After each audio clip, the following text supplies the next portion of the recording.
This was the moment on Saturday afternoon when once again emergency services near Salisbury responded to a nerve agent poisoning.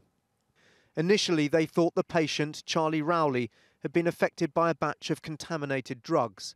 But paramedics weren't taking any chances. Dressed in protective suits and wearing face masks, they may have already been warned that Charlie's girlfriend had been hospitalised hours earlier. Charlie Rowley and Dawn Sturgess are both still in a critical condition in Salisbury tonight, as the Metropolitan Police at Scotland Yard in London confirmed they had been affected by a nerve agent. We can confirm that the man and woman have been exposed to the nerve agent Novichok, which has been identified as the same nerve agent that contaminated both Yulia and Sergei Skripal. The latest update we have from the hospital is that both patients remain in a critical condition. Both are British nationals and are local to the area.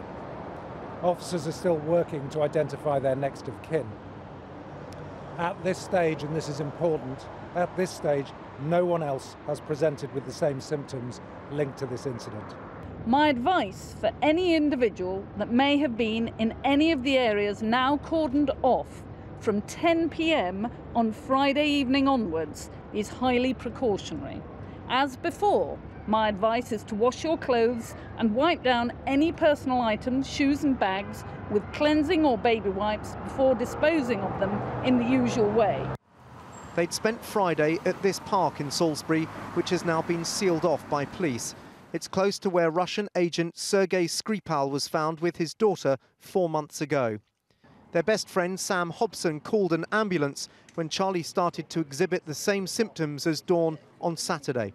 They must have picked up something, maybe had a fag and got contaminated, because no one else that we were with had been poisoned, no one else has shown any symptoms, it's just them two. So obviously I called the ambulance for Charlie on the Saturday when I seen him foaming at the mouth, and they came up in hazard suits, and then they cordoned it all off with the police and the fire brigade. And then that's when he got up and started acting weird. He said he felt he'd been poisoned and that. Charlie Rowley's flat is 8 miles from where former Russian spy Sergei Skripal and his daughter Yulia were both found poisoned in March. At least 5 locations have been cordoned off by police because they believe they'd been there in recent days, including the Queen Elizabeth Gardens and Dawn Sturgess's residence on Rolleston Street, which are both near to where the Skripals were found collapsed on a park bench next to the Malting shopping centre. It's not clear how Charlie Rowley and Dawn Sturgess managed to come in contact with a nerve agent, but it's clearly possible they may have found some remnants of the Skripal incident in Salisbury, which had not been cleared up in the multi-million-pound decontamination effort which disrupted so much of this city for weeks. Dan Rivers, News at 10, Salisbury.